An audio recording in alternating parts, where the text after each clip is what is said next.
এই ভিডিওটাতে আমি বাবুর জন্য অ্যাকচুয়ালি কিভাবে স্যারেলাক মেড করি সেটাই তোমাদের সাথে শেয়ার করব। So without further let's get into the video. Measurement কাপের আমি 1 কাপ পরিমাণ সবকিছু ইনগ্রেডিয়েন্ট নিয়েছি, যেমন মসুরির ডাল, খেসারির ডাল, মুগ ডাল, তারপরে বুট, তারপর আমি এখানে 1 কাপ পরিমাণ গম, তারপরে সাবুদানা, পেস্তা বাদাম আর খাবারের যে চালটা আছে সেটার 1 কাপ পরিমাণ নিয়েছি। তারপরে এখানে আমি কিছু কিশমিশ অ্যাড করেছি, তারপরে খেজুর অ্যাড করেছি, কিছু বাদাম অ্যাড করেছি। এগুলো দিয়েই হচ্ছে মেনলি আমি আজকে ওর জন্য স্যারেলাকটা বানাবো। আর এটা যেহেতু প্রথম তাই আমার অতটা নলেজ নাই, সো আমার ভুল হয়ে থাকলে কাইন্ডলি আমাকে ধরাই দিবা সেটা, ওকে? খাবারগুলো অ্যাকচুয়ালি আমি নিয়েছি সেটা হচ্ছে বাবুর স্যুট করছিল, তাই আমি সেই খাবারগুলোকে একত্র করে হচ্ছে ওর জন্য স্যারেলাকটা বানাচ্ছি।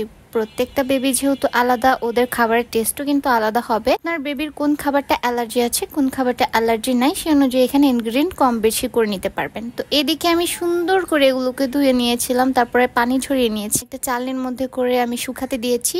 আর এখানে আমি হচ্ছে চা খেয়ে নিচ্ছিলাম, যেহেতু খুব ভোরে উঠে কাজটা করেছি, আমার গলাটা খুবই ব্যথা করছিল। এখন মেবি 7টার মতো বাজে, যেহেতু আমি ঘুম থেকে উঠে পড়েছি তাই আমার ছানাটাও ঘুম থেকে উঠে পড়েছে।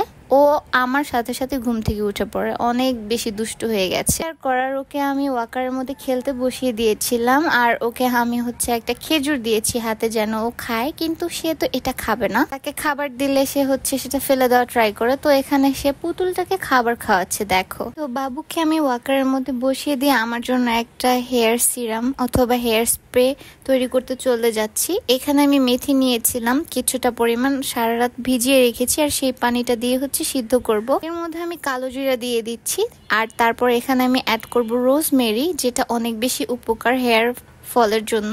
হেয়ার ফল তো স্টপ করে, সাথে কিন্তু চুলটাকে রিগ্রোথ করতে অনেক বেশি হেল্প করে। এরপর 15 থেকে 20 মিনিট এটাকে বয়েল করে নিলেই হয়ে যাবে। ঠান্ডা করে স্প্রে বটলে করে স্প্রে করলেই হবে। যদি এটার ভিডিও চাও তাহলে কিন্তু আমাকে অবশ্যই কমেন্ট করে জানাতে হবে। আমি যেগুলো রোদে শুকাতে দিয়েছিলাম বাবু স্যারেলাকের জন্য সেগুলো নিয়ে এসেছি, আর এখন আমি এটাকে তাওয়ায় হালকা আঁচে ভেজে নিব। যেহেতু এটা সিদ্ধ করা না, কাঁচা, তাই তোমাদের কিন্তু রান্না করার টাইমে 5 থেকে 6 মিনিট এটাকে বয়েল করে নিতে হবে। এখানে আমি খুব সুন্দরভাবে টেলে নিচ্ছি। এখন এটা ভালো একটা স্মেল চলে আসবে, একদম পুড়ে ফেলবা না, তখন হচ্ছে এটাকে আমি ব্লেন্ডারে ব্লেন্ড করব। তো ব্লেন্ড করার পরে কিন্তু হয়ে যাবে তোমার হোমমেড স্যারেলাক। আর এটা কিন্তু দোকানের স্যারেলাকের থেকে অনেক বেশি পুষ্টি উপাদান সম্পন্ন। এখন আমি তোমাদেরকে হাতে নিয়ে দেখাচ্ছি যে স্যারেলাকটা অ্যাকচুয়ালি দেখতে কেমন হবে। যেহেতু এটা হোমমেড স্যারেলাক, তো এমনই কিন্তু দানাদার হবে। যখন তোমরা বাবুকে খাওয়াবা তখন কিন্তু 5 মিনিটের মধ্যে একটু জাল করে নেবা, তাইলেই হবে। আমি তোমাদেরকে দেখাবো হোমমেড স্যারেলাক ভার্সেস দোকানের স্যারেলাক। দেখতেই পাচ্ছ আমারটা কিন্তু দানাদার দেখাচ্ছে, আর দোকানেরটা কিন্তু একদমই মিহি। তো তোমরা বাবুদেরকে কোন স্যারেলাকটা দাও, হোমমেড নাকি দোকানের? কমেন্টে অবশ্যই কিন্তু বলে যাবা।